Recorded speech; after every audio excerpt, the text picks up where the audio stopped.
Om Sahana Bhavatu Sahano Bhunaktu Saha Viryam Karavavahai Tejasvinavadhitamastu ma Vidvishavahai. Om Shanti Shanti Shanti.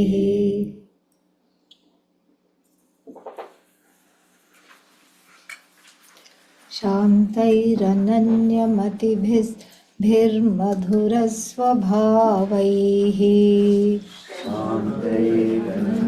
मतिभिर्मधुरस्वभावैः एकत्वनिश्चितमनोभिरपेतमोहैः एकत्वनिश्चितमनोभिरपेतमोहैः साकं वनेषु विजितात्मपदस्वरूपम्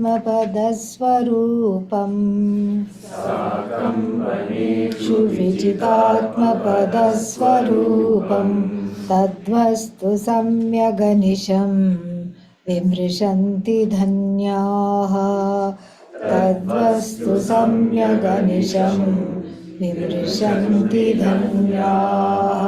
Together. शान्तैरनन्यमतिभिर्मधुरस्वभावैः एकत्वनिश्चितमनोभिरपेतमोहैः साकं वनेषु विजितात्मपदस्वरूपं तद्वस्तु सम्यगनिशं विमृशन्ति धन्याः. शान्तैः. Shanta means without agitation. So, with a mind that is not given to agitation. Generally, the mind is what? Full of agitation. Something, some thought or the other keeps coming. Why did I do this? Why didn't I do this? Or somebody, why did they do this? Why did they not do this? Something like that, full of thoughts. And its thoughts about oneself, its thoughts obviously about others, its thoughts about the Jagat, and even Ishvara, in the sense of, why did Ishvara give me this kind of a life like this? The mind is always agitated. In every situation, it's agitated. If it is hot, oh, it's so hot, so hot, so hot. And then if it's cold, oh no, it's snowing, it's snowing, it's cold. And like this, there is a preoccupation with the Jagat and with everybody else.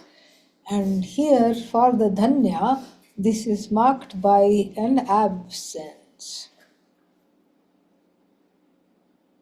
And once, I asked Pujya Swamiji, it was a very silly question, but I asked it anyway. I said, what kind of thoughts do you have?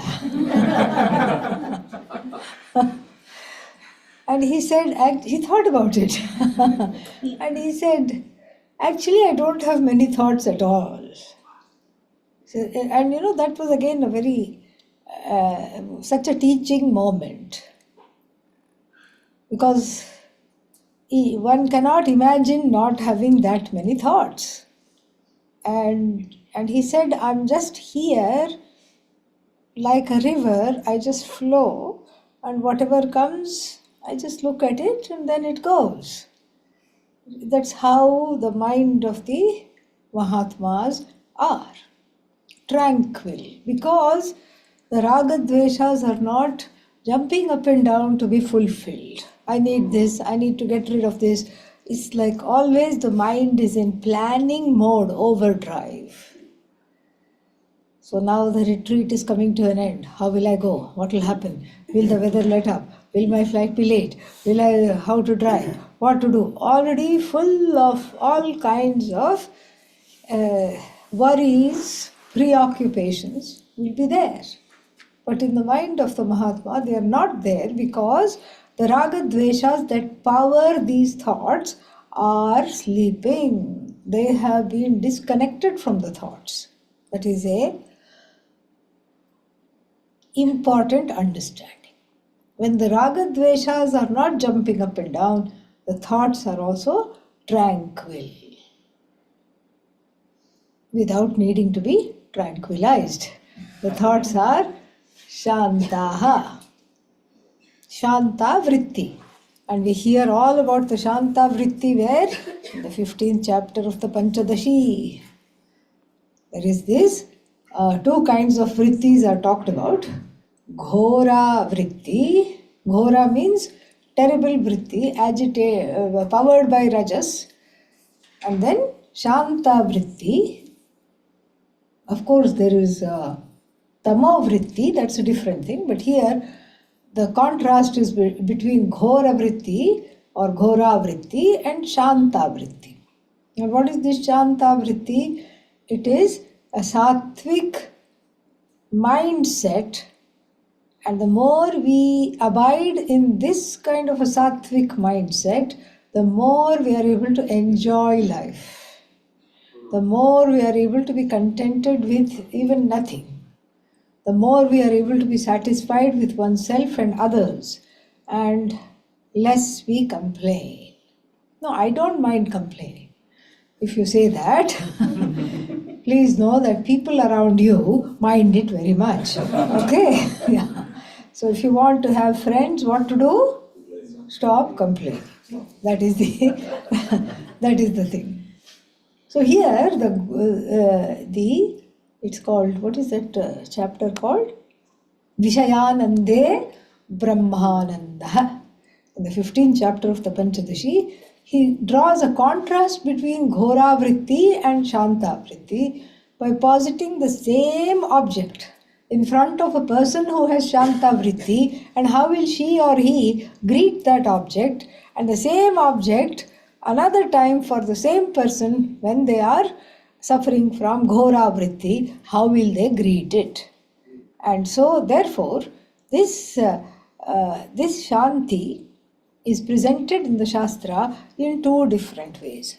One is the relative Shanti coming from a heart without conflict, coming from the practice of meditation. What else? Coming from Karma Yoga, and coming from, above all, leading a dharmic life. So if I lead a dharmic life, there will be no conflict. And if there is no conflict, there is no ghora vritti, there is shanti. So these are the reasons to enjoy the relative shanti. Now, having gotten a taste of the relative shanti, what do I want? Absolute shanti. How do you get the absolute shanti? Study what? Vedanta. Study. Nothing that, and as the raga dveshas get tired, that's the, if you want to put raga dveshas on a treadmill, study Vedanta. They just run and drop dead. All of them. One by one. Fadar, they drop dead, and then one is free to enjoy life. This is very, very nice. So Shantaihi, so these people have absolute relative Shanti, they of course have, and absolute Shanti also as a result of the knowledge they have. And then the reason for that is pointed out. Shantaihi ananyamatibihi. Why do they have Shanti? What is the cause of their Shanti? Ananyamatihi. What is ananyamati? Ananyamati means na anya, ananya. Ananya matihi yesham te. Ananya matihi. So this Ananyamati means this mati that is given, that does not see anything as separate from itself. Otherwise, what kind of mati we have? Anya. This person over there, that person over here, this one I like, that one I don't like. Here it is, everyone is one and the same. Samadarshinaha we saw, and these are Ananyamati means Sarvatma Bhava. Everything is one. And then Ananyamati, because they have Ananyamati, they have Shanti, and then Madhuras Svabhavaihi. When you stop complaining, you have what? Madhuras Svabhava. Sweet behavior and sweet ways of being. Sweet ways of being and sweet behavior, sweet nature. Sweet nature is there because there is nothing finally to complain about. That is why the sweet nature is there. Sweet nature is there even in the complaining jiva. But poor thing, it's hidden behind the complaints. Behind the heap of complaints, the sweet nature for everybody is hidden. But for the Dhanya, the sweet nature is able to come out and play because the Raga Dveshas, as we have discussed, go off to sleep. And then Ekatva Nishchita Manobhihi. So this Aikyam, Ekasya Bhava, Ekatvam. So Aikya.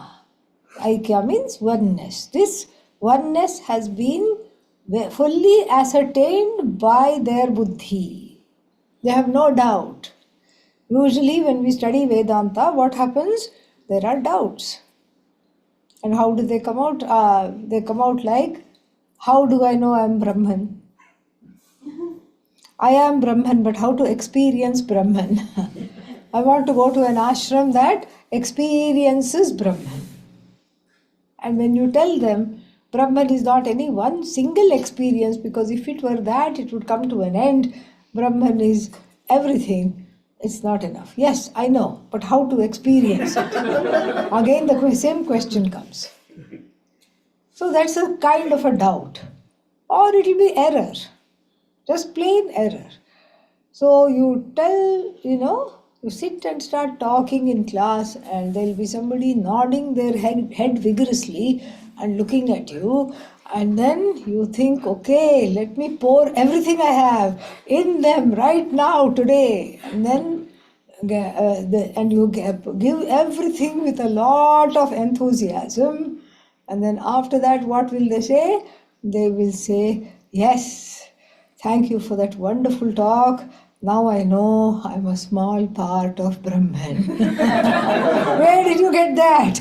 No, you said it. I most certainly did not say it. But that is what they understood, because that was what was there in the head. I'm a tiny little piece of Brahman. Thank you for confirming that. But I never said that. No, I think you said that. They will be convinced that you said that. And so like this, there are doubts, errors, and vagueness. And vagueness. I know Atma is Brahman, but when the Atma is behaving badly, is it Brahman or not? These are all the kinds of questions that come up. So to show that this Ekatva Buddhi is not Nishchita. Nishchita means properly ascertained. This knowledge is not fully assimilated without a shadow of doubt, vagueness, or mistake. Then, what else? Apeta mohaihi. So, apeta means gone. Apeta, devoid of. What? Delusion. It's a knowledge that's devoid. It's a mind that is devoid of delusion. Delusion is the offshoot of Atma Ajnanam.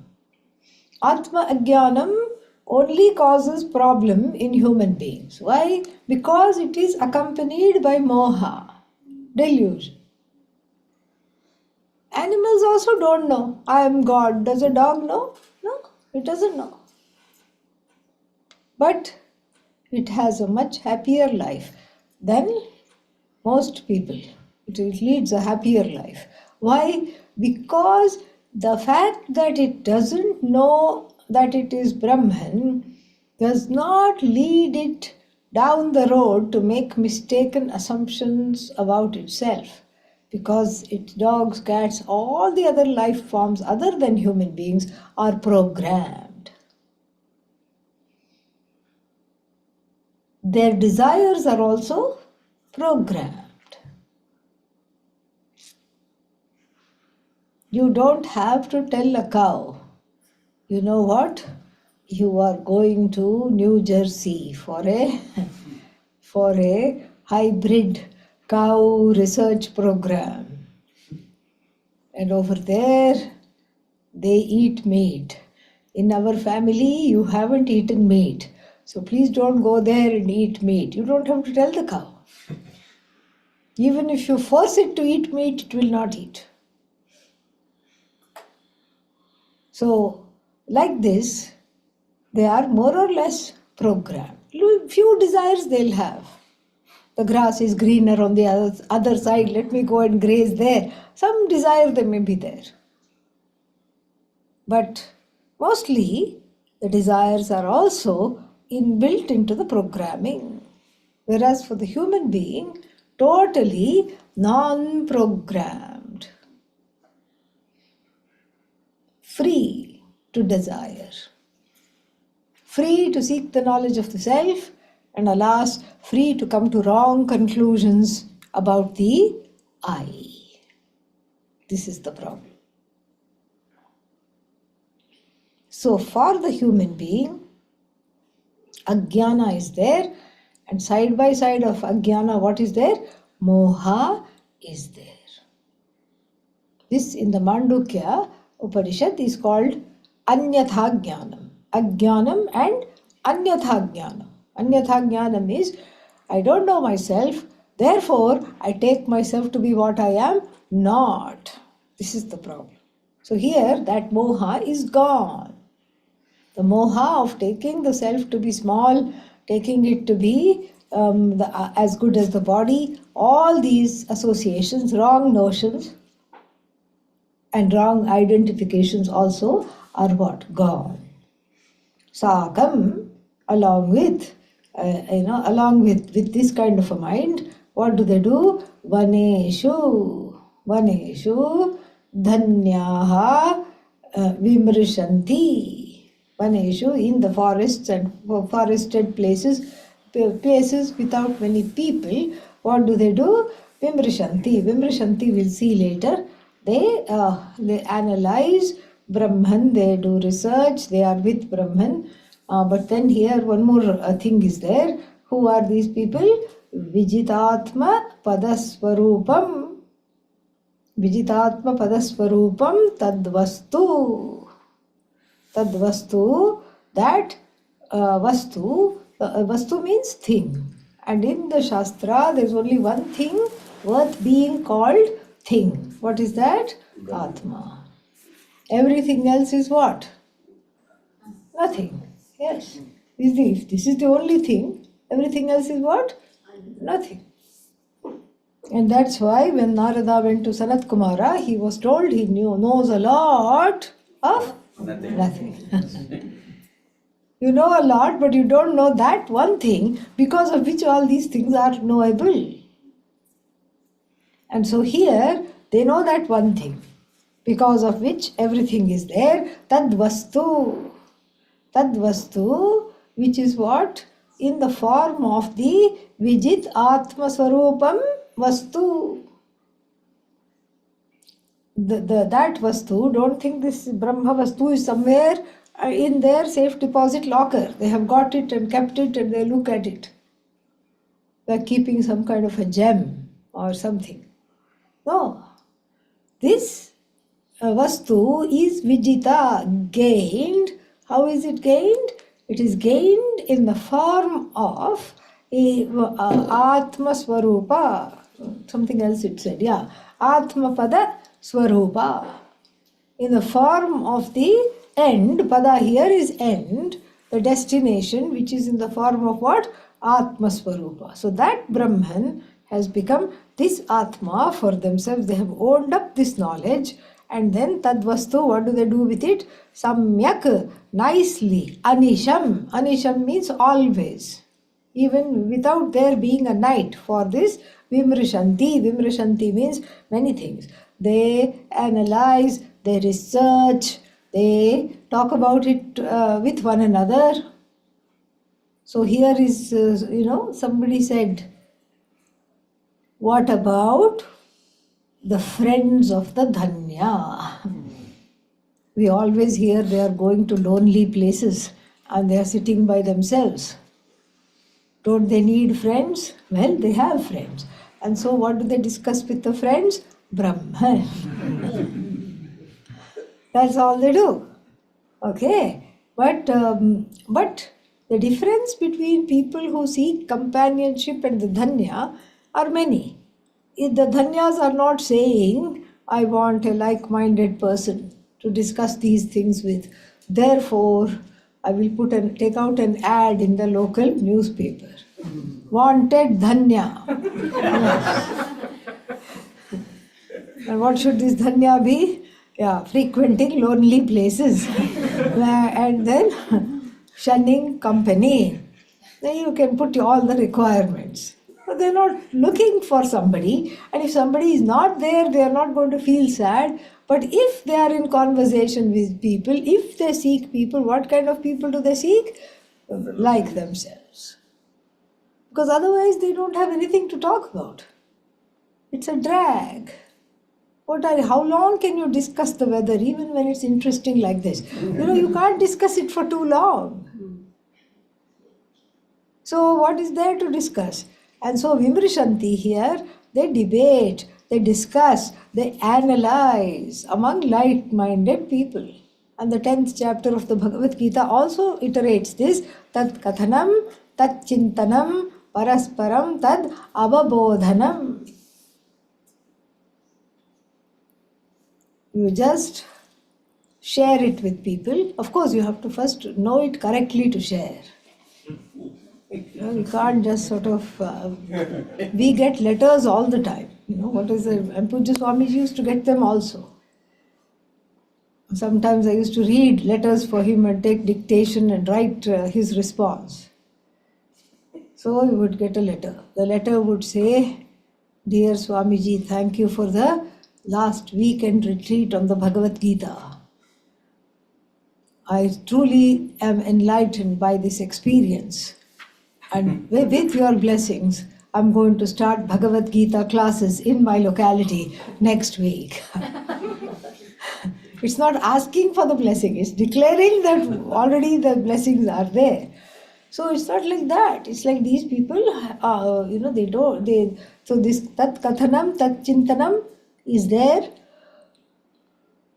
Whether it takes the form of teaching, discussion, writing, whatever form it takes, it is authentic. It is not just what is called Kapola Kalpitam. Kapola Kalpitam means thought by the skull. What is inside the skull should think, right? But if the skull itself starts to have opinions, then better watch out. But the Dhanyas are not like that. This is how they spend their time. This is their entertainment. And the Kathopanishad says this also, Anya Vacha Pramunchatha. Give up all other talk other than what? Vedanta. See how all your life improves. So can you give a clue, a tip, what will happen? First, all the people who don't belong will fall off. When they see you coming, they'll duck behind the bush. Oh no! Here comes a Vedantin. I am Vedant out. I need to leave this place. Okay, so those are the people you don't want in your life anyway, because you don't have anything in common with them. And then secondly, what will happen is all the potluck invitations will become very scarce. Yeah. Because the hostess is going to think, do I really want this person who keeps talking about Brahman? The moment she sets foot in the door till she leaves, she's keeping on talking about Brahman. We had her in the last two potlucks. Let's sort of invite her one in 3 or 4 potlucks. So you're relegated to that level. All right, yeah. So people, and then what else? And some few people may be there. So this is the first thing that happens. You lose a certain set of people that you had before Atmajnana. Correct? That was because of prarabdha, and then so that will go. That has to go. This happened even to our Pujya Swamiji. So when he was a brahmachari, he used to play cards and play cricket and hang out with a bunch of friends. Then he started getting very interested in Swami Chinmayananji's classes. He used to go for satsang. He was even editing the newsletter later on. And so he was very interested. And his friends would say, what? You're not coming to hang out. You're not coming to play cards. You're not coming to play cricket. There's a new movie in town. Come and see. And he would say, well, I'm really interested in this satsang. Why don't you come and join the satsang one time? Last week I came with you to the movie. Now I don't want to come. What do I want you to do? You come and be with me. Oh, no, I suddenly thought of something to do. And then they would push off. This is an inevitable part of the life. Things that do not serve drop off. People that do not serve drop off. And then you see that all the things that one was doing was not out of choice, but out of some kind of a default mode. And so all that we allow to drop off, addictions drop off, everything drops off. And here, therefore, there is freedom, and then new sets of people who are genuinely interested in where you are now. They will come. No, but they are not coming and I'm lonely. They will come. You have to wait. They will come. When will they come? When you stop wanting them to come. That raga also you have to give. This was Pujya Swamiji's answer to many people who would say, many of his disciples who would say, Swamiji, when will you give me sannyasa? When will I get sannyasa? I want sannyasa yesterday. I have not been getting sannyasa. When will I get sannyasa? He would say, when you no longer want it. That is when it will come. So, then he would also say one more thing. When can I take sannyasa? If anybody asks, he would say sannyasa is given, not taken. First thing. And second thing, it will come when you don't want it. And so like this, there is so much freedom that, when they have their own people they can talk to and all that who are on their same wavelength, or they can teach, which is a blessing for the whole universe. And this is how a day in the life of Dhanya in 8 verses is understood. So that brings us to the end of the Dhanya thing. There are some questions which we will answer now, left over from yesterday's satsang.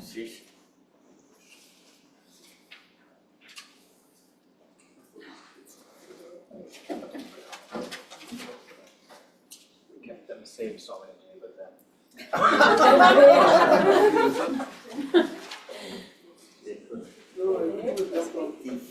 Everything they get used up. Yeah. Can someone come and help me with the further questions? Again they got mixed up? No. Oh, okay, good.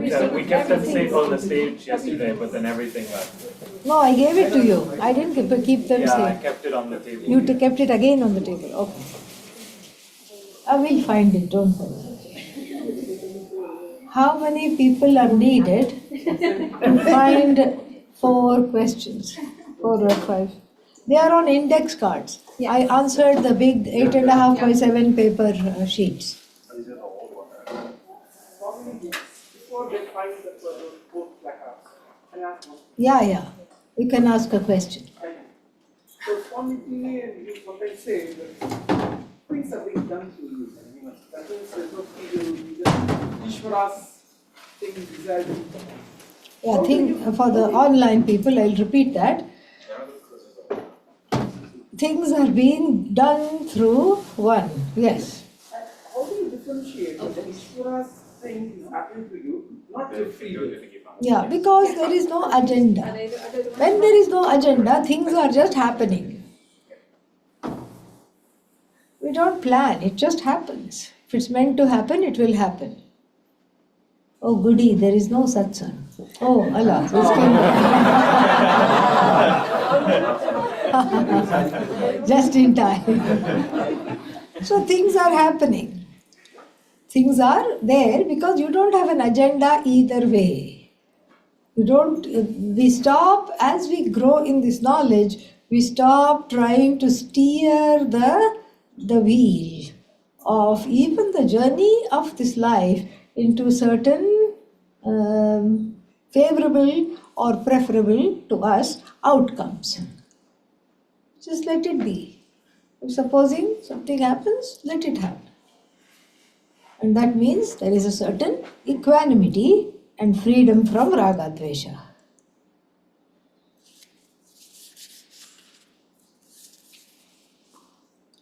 We learn that Bhagavan is the doer. Yes. How do I best understand this when I have multiple options to choose from? Options are also Bhagavan. That's what. Options are also Bhagavan. And your, ability to choose is also what? Bhagavan. So one Bhagavan chooses another Bhagavan. That's really all that is. All that is here is indeed Bhagavan.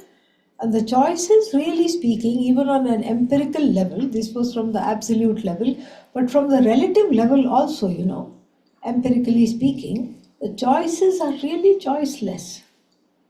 What choices? I can go to the mall, I can buy this one or that one. And then you look at two things and spend a lot of time looking at the ingredients. Everything has to be organic. And then everything is a craze in this country. And they will write gluten-free on everything. Things that never had gluten to begin with, like dry fruits will have a gluten-free. Even hair gel, gluten-free.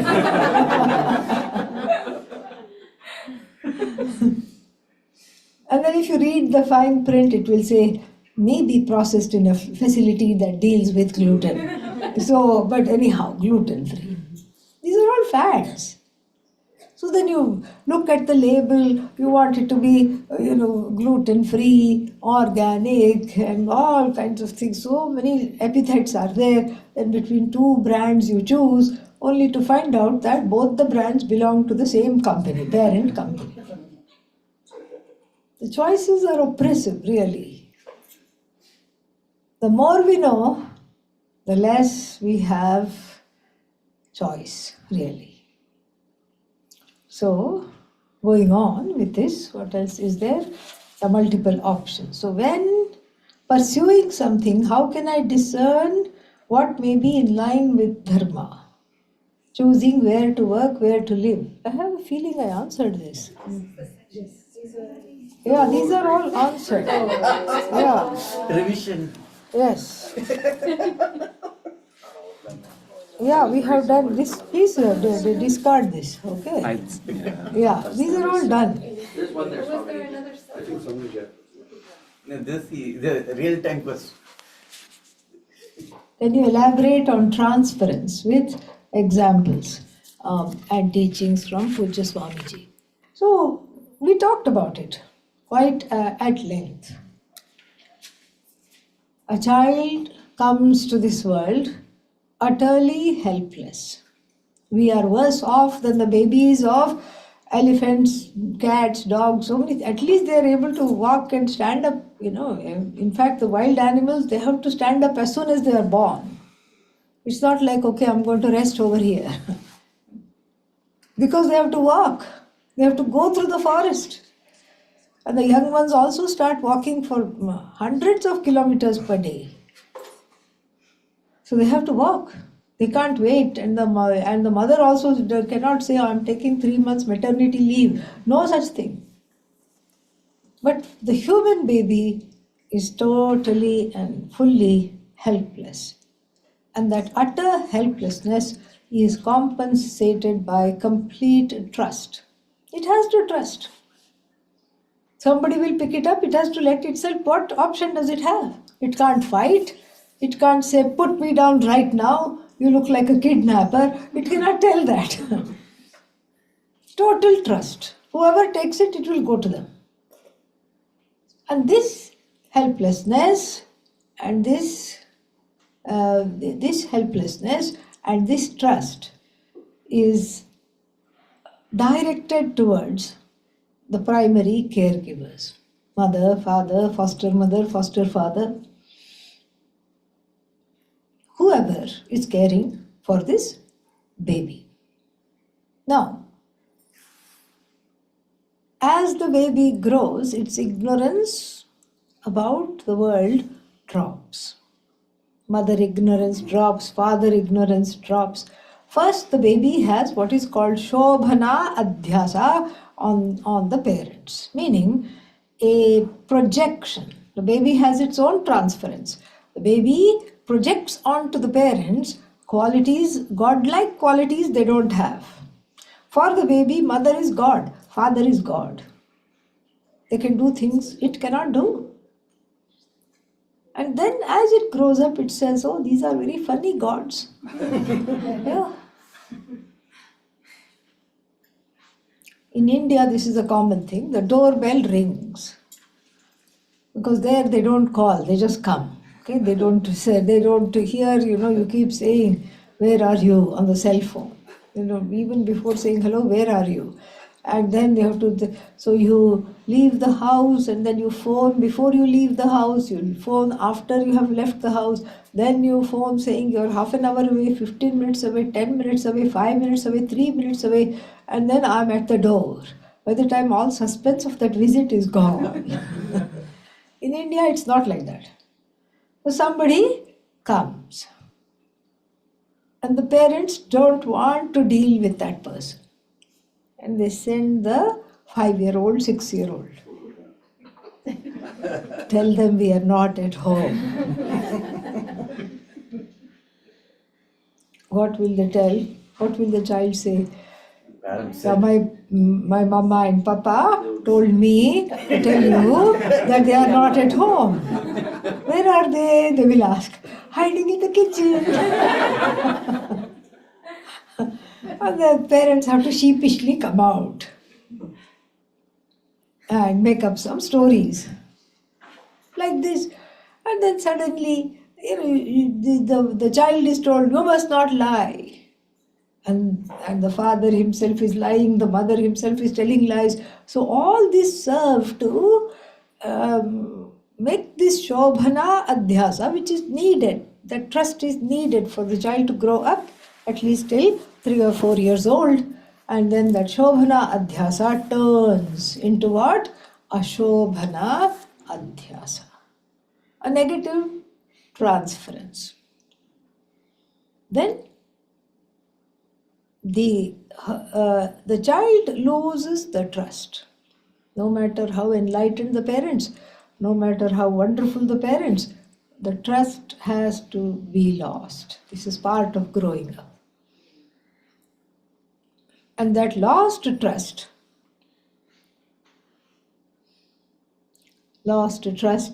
feeling of betrayal, feeling of pain, feeling of sorrow, all this is just shut up in a trunk. Bhagavan has the key. You don't even know that you have an unconscious mind. You grow up, the child grows up. Normally, all the pain, the trauma, the early childhood trauma, and God forbid if there is any neglect, abuse, all this is suppressed, not healed. not interrogated. And then when adulthood comes, when the brain is developed enough, Bhagavan gives you the key. Then you can unlock that, or you don't even have to unlock that. Bhagavan will unlock it for you. This usually happens when there is a trusted relationship or a friendship. Then all the unconscious comes out. Because finally, it is safe to feel unsafe. So that pain of early childhood is transferred on to anybody that is close to oneself. And even people who are acquaintances, that transference takes place. This is what is transference. Transference is a subjective projection of something that occurred in the early childhood, a traumatic or a painful experience, onto the present day, onto somebody else who reminds one of that authority figure or that situation where the child felt trapped or helpless. And the adult thinks that if I keep rehearsing this, it will go away. It will not go away. It's not reversing it, it's keeping on rehearsing it. So first with the help of Bhagavan, with the help of Shastra, first with the help of Bhagavan, we dare to look at the unconscious mind. And I have already talked about the Sri Rudram and everything in it, how beautiful it is.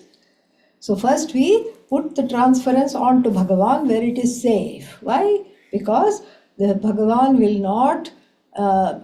not accept you. Bhagavan will always accept you. And so you throw up all the unconscious on Bhagavan. For us, that is not blasphemy, it's a form of prayer. It is a form of prayer. And then, after that, there is an inner space between the unconscious mind and its feelings and emotions and all the transference material, the raw material for transference.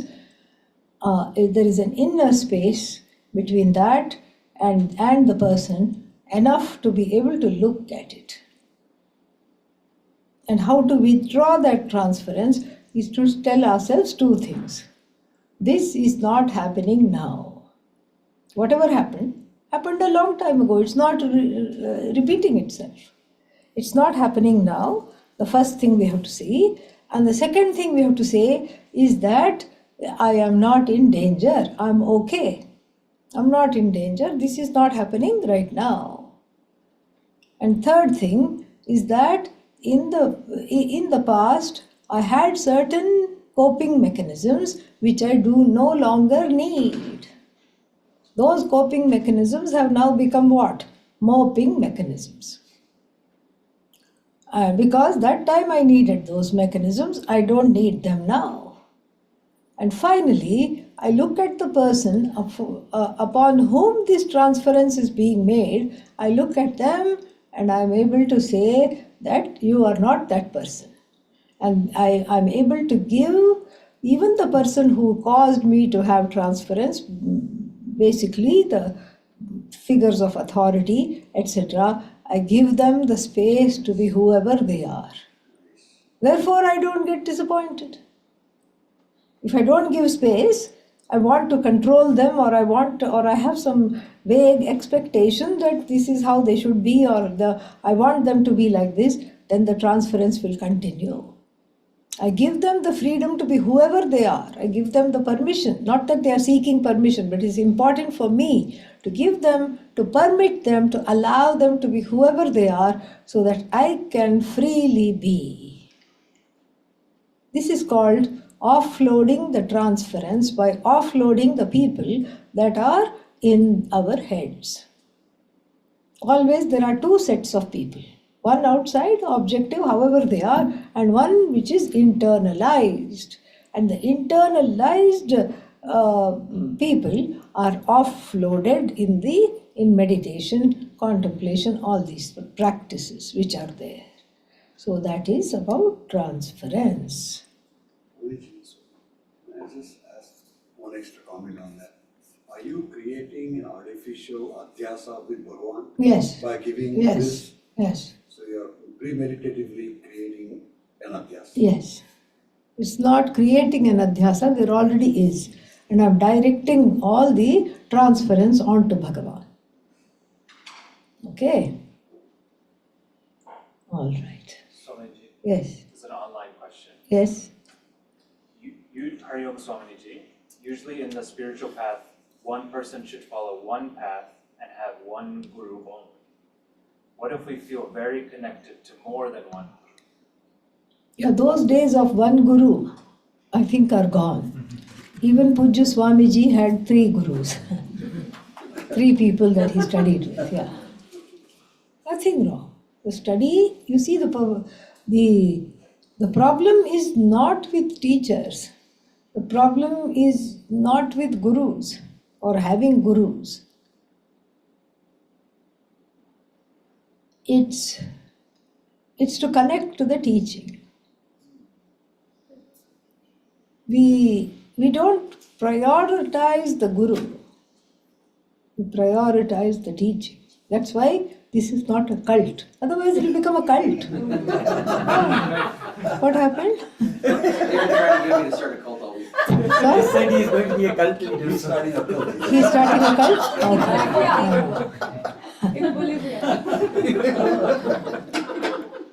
This is not a cult. This is the only reason why it's not a cult. It's not a cult because it's not person-centric. It is teaching-centric. It's pedagogy-centric. But the person is there who is teaching it, obviously, and one is connected to a certain, at least in the beginning, one is connected to the person. Because sometimes one comes to class because of the person. We have seen, even in Pujya Swamiji's time, sometimes, he would be not feeling well and he would send some other Swami to teach, and some people would leave. Oh, Pujya Swamiji is not teaching, I'm leaving. And that's because they were connected to Swamiji and his style, and they did not want to anybody else. But that's okay in the beginning. In the beginning of the quest, it's all right. And it's okay also to resonate with a particular style of teaching or a kind of teaching, whatever it is, that is done by a particular teacher. Some people resonate because that's why there are so many gurus. Some with beards, some without beards, yeah, some tall, some short. Various people are there because just like we allow in the tradition to have Ishta Devata, similarly there is a Ishta Guru also. And that's okay, that's not the problem. The problem is when I make my studies centered on the teacher rather than centered on the teachings. Centered on the teacher means I will be obsessed with the teacher. I will constantly want to be around the teacher. And then therefore the study will not have that much blessing. So if we look at it the other way, we can look at it and say that it is important to connect to the teaching via a teacher, and being fond of the teacher and being fond of that particular style is also okay. But hey Bhagavan, Bhagavati, oh Lord, oh Goddess, let me allow the teacher to connect me to Ishvara, to connect me to the Shastra. That should be the prayer. That is how it unfolds. Some of these seem to be new, Swamiji, but I think they're all New? mixed up again. So Okay. these are hopefully. Okay, Sorry, Swamiji. let's have another go. Yeah, this one is new. Yes. The texts have talked about giving up Sangha and solitude. Not giving up solitude, fostering solitude. Can you speak more about how we can deal with the loneliness that arises on this journey of self-knowledge? Also, how to build loving relationships while giving up desires but still seeking connection with like-minded seekers on the path. Yeah, we already talked of the loneliness that arises. No parties, okay? Yeah. You may want to be invited, but they will not invite. Yeah. That's practical. One student came and told me, oh, I have not received invitation for Thanksgiving. I am so sad. And I always used to go to these people's houses. But I have no way to know whether they are having a party or not, whether they are in town. It's rude to ask. And then I can't go and ask, why didn't you invite me? Last 5 years I have been coming to your house. It's not nice to ask. I'm really lonely. I'm getting depressed. It's only 4 days away, this Thanksgiving, and I still haven't received an invitation. I said, just be. It's okay. You don't have to go anywhere. No, but I want to. The whole world is doing something. At least eating tofu and pretending it's turkey. So, all the people are doing that. And I am the only one alone, home alone. And then she sent me an email in a couple of days. Very happy to tell you that I have been invited to this people's house. They were dealing with some guests, and also then after they left, they invited me. I'm very happy, so relieved that I don't have to be alone. She went. She got so bored in the first half an hour and she just politely made an excuse and left. And that is what happens here. So that loneliness or that craving to be around people is actually belonging to the inner child, not to you, the adult who is pursuing these teachings. That is that so-called loneliness is also a split up of the unconscious mind. It is a manifestation of the inner child, and you have to be the companion to the inner child, and then it will grow up and get integrated with the adult. That's what it is. Because, see, the society also is a kind of a dyadic society. Everybody has somebody special except me. Everybody has friends except me. These are the thoughts that keep repeatedly featuring in the head. We don't give way to these thoughts because there is nobody that you're not connected to. Everything is one and everything is connected. We keep seeing the truth of that, and then it will all subside. And in the moment, in the meanwhile, you can make connections with like-minded people. Like-minded means also studying. And then you can talk about studies. What is the significance of touching the feet of elders as opposed to guru? Yeah, the same thing. Touching the feet of the elders, the same thing. Feet are first thing about the feet is to touch somebody's feet. What do you have to do? Humble. Bend. It's a very slimming practice. Yeah. No more Madhya Pradesh. All right. Yeah. It's a slimming practice, and so therefore it is encouraged. And also it's a prahvi bhava. It is a humble. You give them the understanding that, okay, I have something to learn from you. The elders are also seen as gurus.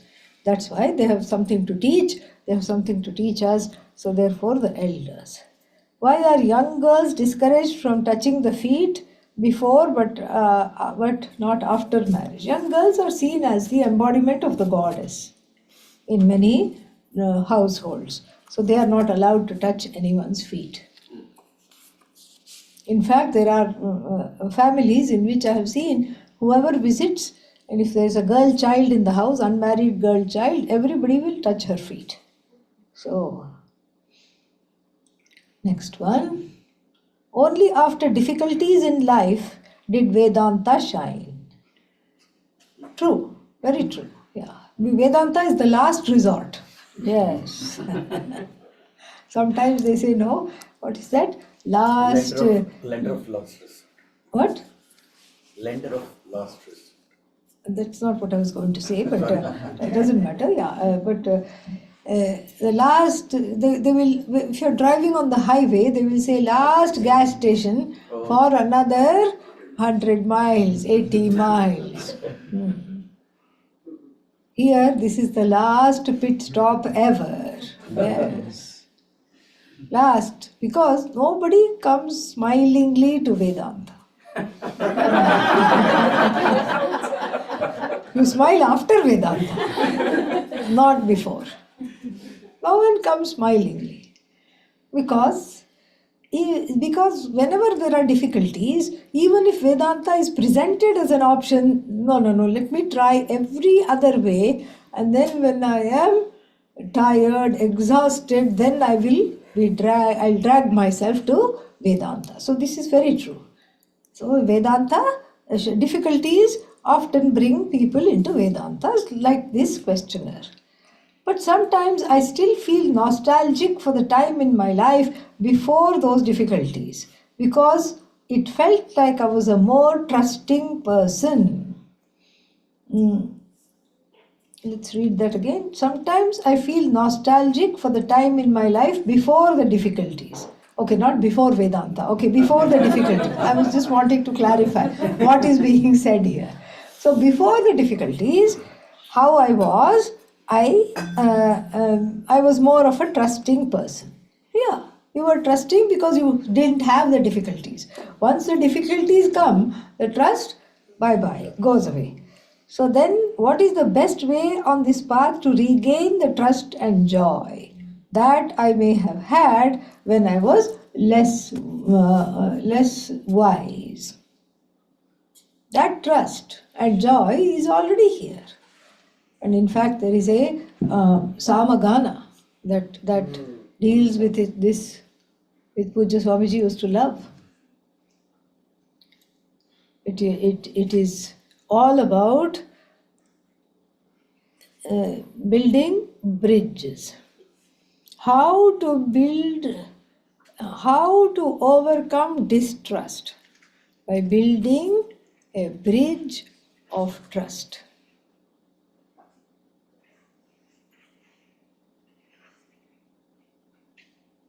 How to overcome anger by building a bridge of calmness. You have to dare to trust again. That's what it is. That's why coming to Vedanta is a quantum leap.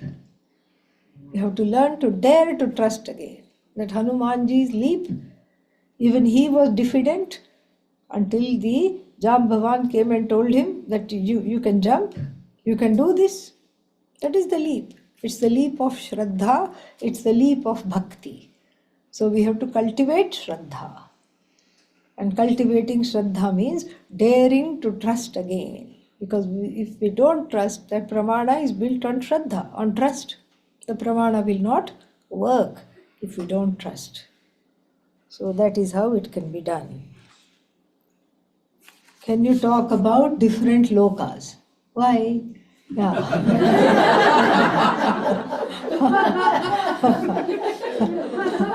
Who wants to go? How it fits the world of Vedanta. Vedanta comes when you decide and when you understand that all lokas make you loco. Then only Vedanta shines. So the lokas, many lokas are there. Pitrlok, 7 up, 7 down. Bhuhu, bhuvaha, suvaha, mahaha, tapaha, janaha, satyam, brahmaloka. And then all these nether lokas that end in ala, ala, ala. So, atala, vitala, sutala, dharatala, mahatala, like all these things are there. Rasatala, patala, something. Not in order, but doesn't matter. So these are the 7. Why do they call downward lokas? Because it's less and less comfortable. Less and less comfortable. And the lokas are all temporary. You go with your punya currency or your papa currency, wherever one goes, And once the currency is exhausted, then you have to come back into the world of mortals. You enjoy a little bit in the lokas. Pujya Swamiji used to say, here on earth we have holiday in, and going to other lokas is holiday out. It's exactly like that. It's absolutely exactly like that. You just go there for a little holiday, enjoy the punya, dance with Urvashi and Menaka, and then come back. Can I get a permanent residency? No.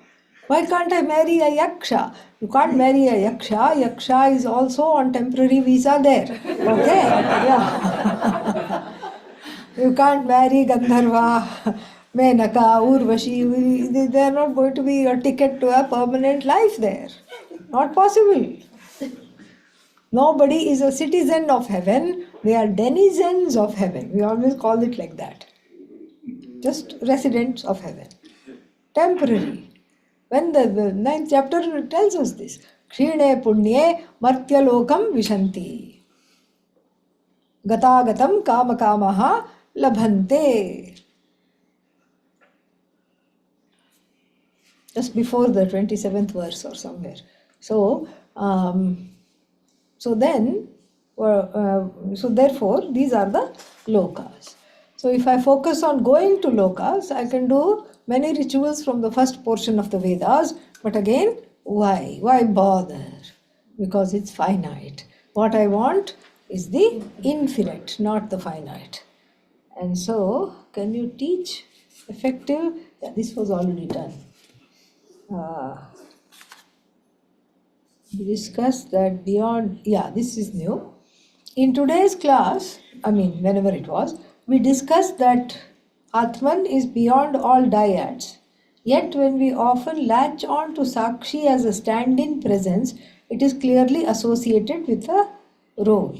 What practices will help us see the Atman beyond the Sakshi that is superimposed upon it? Well, if we had a practice, then we have to get rid of that practice also. All right?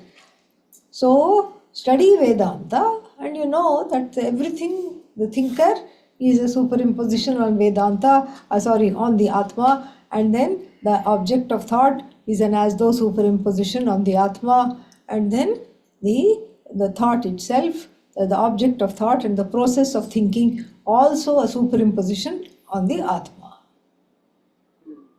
So Pramata, Prameya, Pramana, they are all different roles that the Atma as though plays without becoming any one role. It sustains all the roles. This is what we have to tell ourselves. When we see that, then the Sakshi, we don't have to try to kill the Sakshi or tell the Sakshi to go away. It will integrate into the Atma.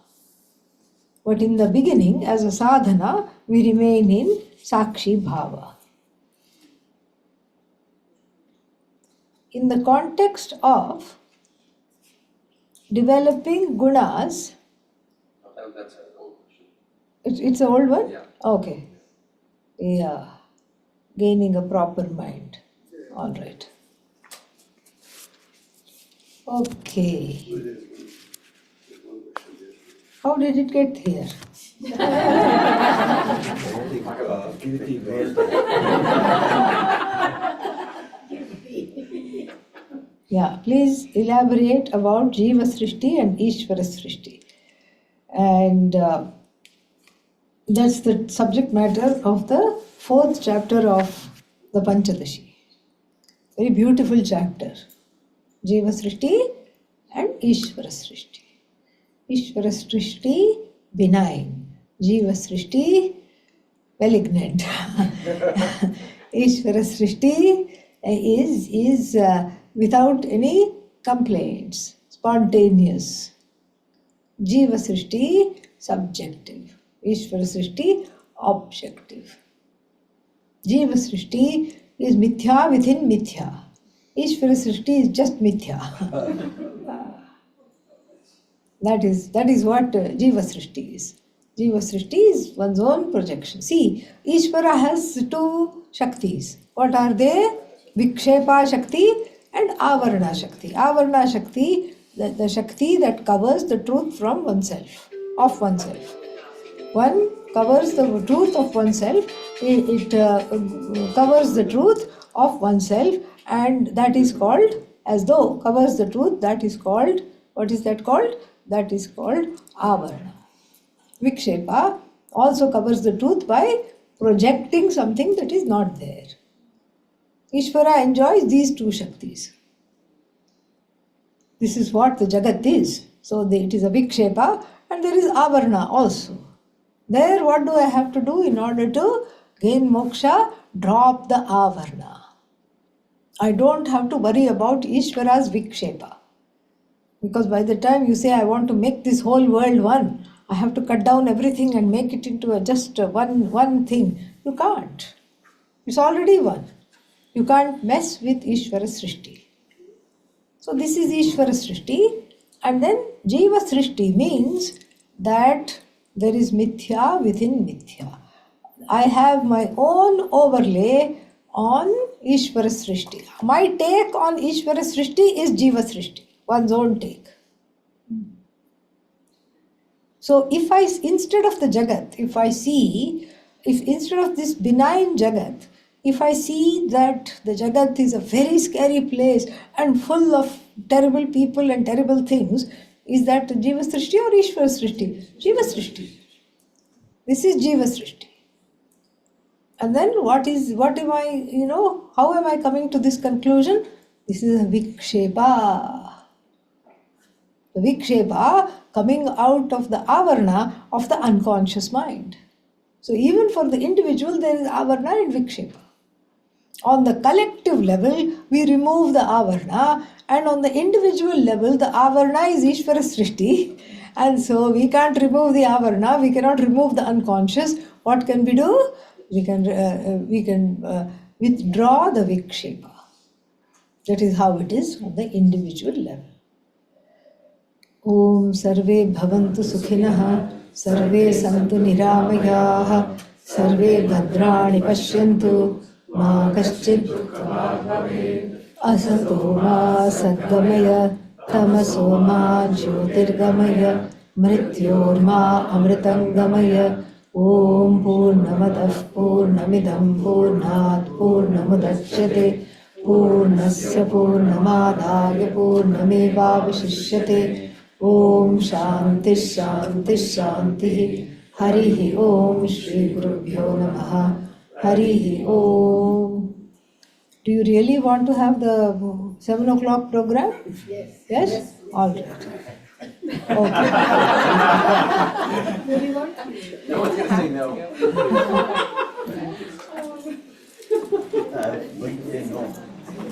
What's happening now? You're gonna play. You're gonna play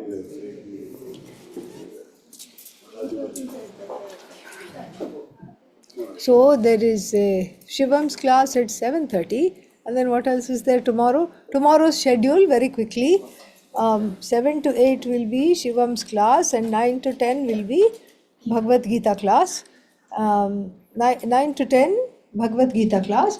After that we'll have a small valedictory function to close out the the weekend and the week-long retreat.